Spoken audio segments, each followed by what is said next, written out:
na pambayan, walang personalan.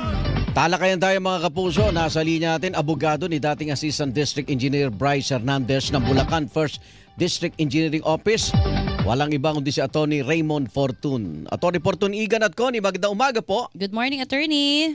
Igan, Connie, magandang umaga po sa inyo at sa lahat na nakikinig. Opo, handang-handa na ho ba si Engineer Hernandez na sabihin po ang lahat-lahat? Kumbaga, yung iba kasi may selective memory daw. Siya, handang-handa niya sabihin ang lahat ng nalalaman niya, Attorney. From the very beginning naman, makikita nyo naman na talagang open na open si Bryce pag nagbibigay ng kanyang pahayag tungkol sa kanyang nalalaman dito sa flood control anomalies. It just so happened na hindi siya masyado nabibigyan ng pagkakataon nung unang beses na umappear siya sa Senado. Kaya nung pinatawag siya dun sa Congress ay mas naging mas malaya siya na makapagpahayag. So, ang nangyari po is that last Saturday, pinayagan po siya ng Senado na umuwi ng kanyang tahanan at para kunin po yung nilalaman noong kanyang desktop computer. Kasi lahat po noong mga items po na masasabi natin na ebidensya tungkol dun sa ano yung mga proyekto at sino yung mga proponent, magkano yung halaga, nandito po sa computer na to.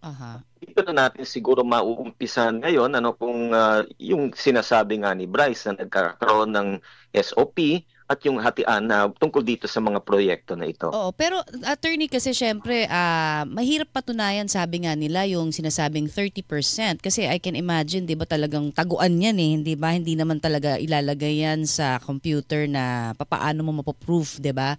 Ano ho ang ating maipipresentang bago kaya? Sabi nga ni Senator Lacson, 'di ba, the burden of proof is on him para pagdating ho doon sa sinasabing alegasyon ng 30% ng mga senador or iba pang politiko.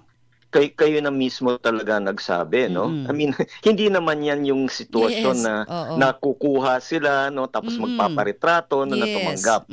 I think, the fact remains is that merong ganong klaseng aligasyon at merong tao na willing na makapag-testify na ganon nga yung SOP. I think there is already evidence as well na talagang merong pera na lumabas. That is undeniable. The photographs will show na meron talagang limpak-limpak na pera in the hundreds of millions na nakalagay sa isang mesa. So, pupunta yun. And doon ngayon na magiging usapan na dyan would be, ano ba yung credibility ngayon ng mga tao? Dito sinasabi ni Bryce, pinaghatian yan at merong mga ilan-ilan na mga prominent na personalities na binigyan po niyang pera na yan. So, and it's so easy to just go ahead and deny it because hindi naman yan pumipirma ng resibo So, nasa sa kanila na ngayon yan kung dapat ba silang paniwalaan, but the fact remains is that merong mga projects na dati sinasabi nilang hindi sila involved and ngayon merong lumalabas ngayon na ebidensya. Okay, sabi ni Senator Ping Lacson, Attorney, sabi ni Senator Ping Lacson, Chairman ng Senate Blue Ribbon Committee, magkakaroon pa ng mga dagdag na ebidensya kay Bryce Hernandez kasi nakapagsabit na siya ng isang dokumento na magdidiin dito kay na Senator Joel Villanueva at Senator Jingo Estrada. Kung nagkaroon kayo ng pagkakataon masilip yung desktop computer nitong si Bryce Hernandez, yung kliyente nyo, meron pa bang ibang senador na nandoon at nakitang nagkaroon ng insertion o pakikialam sa mga proyekto sa Bulacan? Now, unahin ko, Ay, naku. Attorney. Nawawala ang ating linya kay Attorney Raymond. Hello, Attorney. Kasi yung print out nung computer, inasubmit na ni Bryce Hernandez sa Senate Blue Ribbon Committee. Yes, ayan na siya. Pero yung desktop computer nasa ICI, Independent Commission. Okay. Attorney, meron pa ba? Sabi ni Senator Lacson, batay sa mga nakuha niyang dokumento kay Bryce Hernandez, madadagdagan yata yung mga ebidensya magdidiin kina Senator Joel Villanueva at Jingo Estrada. May iba pa bang nasilip doon ng mga senador na merong mga insertions at posibleng naki-SOP rin sa mga proyekto sa Bulacan? Yan nga po yung maaari ko pong klaruhin, doon po sa computer kasi talagang nakahimay na po yung mga projects and then yung mga proponents. Ngayon, doon sa mga proponents, kasi hindi nyo po makikita sa GAA yan no? Yung kung sino yung nagpasok Yes. Pero dito sa computer niya, no, ni Bryce, nandoon po yung mga proponents, no? And doon sa mga proponents, may mga ilan-ilan na mga personalities. And sasabihin ko po na meron pong mga senador, meron pong mga congressmen. Okay. Yun na lang po muna yung sasabihin ko. Pero bakit Bulacan? Well, sila na siguro dapat sila na po yung magpaliwanag diyan, no? Pero yes, attorney. Ako, nagkakaproblema tayo. Dapat magmarcha tayo kontra telco. Hindi kaya dahil may epekto ba na ang Pero mahalaga ang papel ng telco ngayon dahil nakikita yung palitan ng mensahe. Oo. At Yung saka mga proponent, ma-authenticate tsaka din ng nila district yan. engineer. Oo, 'di ba? Kung talagang totoo, hindi yung mga sinasabing Alamin pa nasa natin net na ibang mga messages. plano kasi ang balita ko rin, Mare. Ngayong linggong ito, mukhang magsosoli din itong si Bryce Hernandez ng iba pang natitira niyang luxury vehicles. Yes, so may na Lamborghini. makikita natin na yung kanyang pagnanais, no, na mga kilos niyang sabihin ng totoo at isoli yung mga sa paniwala ng tayo, ninakaw na yaman niya. Yes. Masundan kaya ito ng iba pang mga District engineer. engineer. Oo. Ayan na Okay, si okay Attorney Fortuan. Good morning again, Attorney. Attorney, sorry po. okay, pag sinabing proponent, siya yung Nag-insert. nagpondo dito sa mga proyektong ito. Otomatiko ba na meron silang 30% yung binabanggit ni Maring Connie o hindi naman lahat umabot ng ganung porsyento? Well, ang sinasabi ni Bryce na SOP, no? SOP. SOP means Standard Operating Procedure, meaning kung merong proponent, automatic na yon na kailangan dapat na yung porsyento na yon, no, whether it's 25 or 30%, ay dapat na pino-forward at binibigay na dun sa proponent. Opo. So, again, no, nasa sa kanila na yun kung gusto nila i-deny. Pero I think, open secret po yan Batay sa observation mo dun sa computer niya, tayo alam na nating matagal na may SOP.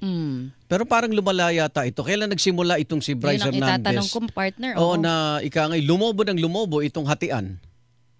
Well, basta yung nasilip ko po doon sa computer, kabuuan po ng mga projects, no, dito sa Bulacan.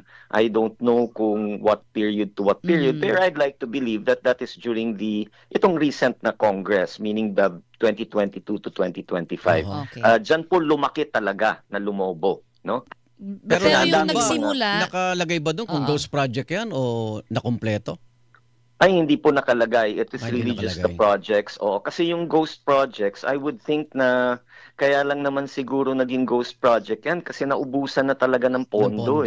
Okay. Ikaw Wala ba, nang natira personal, ikaw ba, lantad ka naman sa politika natin. Nagulat ka ba? Natakot ka ba? Nagimbal ka ba? Well, ako natatakot ako to the fact no na hindi pala natutuloy yung mga projects Alam na I mean, it's been an open secret no na meron talagang mga ganitong klaseng kalakaran. But you would have expected no natatapusin yung mga proyekto at somehow that there's enough funds no para maging standard naman yung pagkakagawa, hindi yung substandard.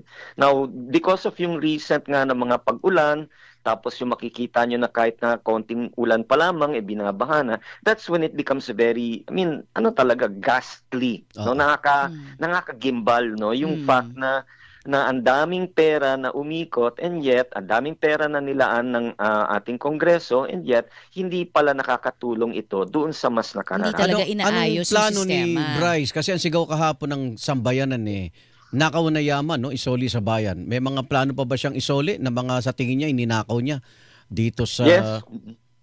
Actually, nung di ba last week nga meron siyang binigay ng isang luxury vehicle.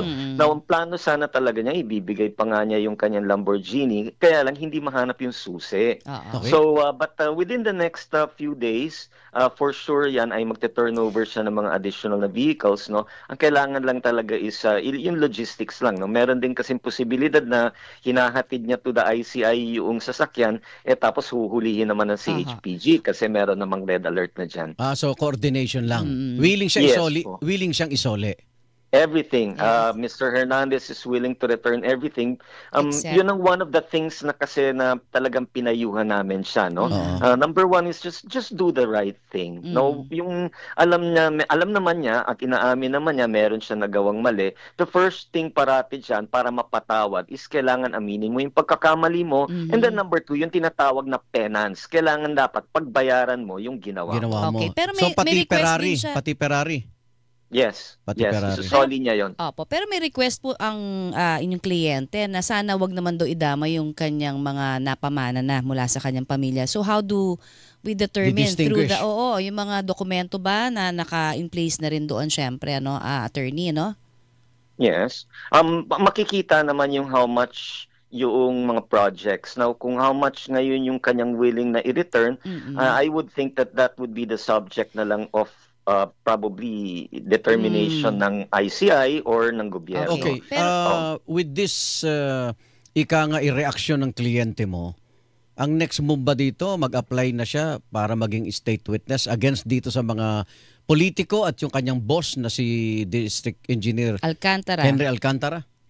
Well, the first thing po muna Igan at saka Connie nagkailangan gawin, isumitin niya muna yung mga ebidensya na hawak niya. Okay. And then yung ebidensya, kailangan niyang pag-aralan ng ICI. Opo. And then it is the ICI that will make the determination whether he would fit yung requirements for him to become a state witness. Okay. Merong mga specific na provisions at requisites po yan kasi sa batas. Hindi basta-basta na yan na, gusto ko mag-apply sa witness protection. Kailangan dapat sumunod yun sa proseso. Okay. Hanggang kay Engineer Henry Alcantara lang ba itong sindikatong ito? Lumalabas po doon sa pahayag doon sa mga dokumento at yung pahayag ni Engineer Hernandez na hindi po humihinto kay Engineer Alcantara yung sindikato. Ayun, talagang sindikato. Hanggang saan po?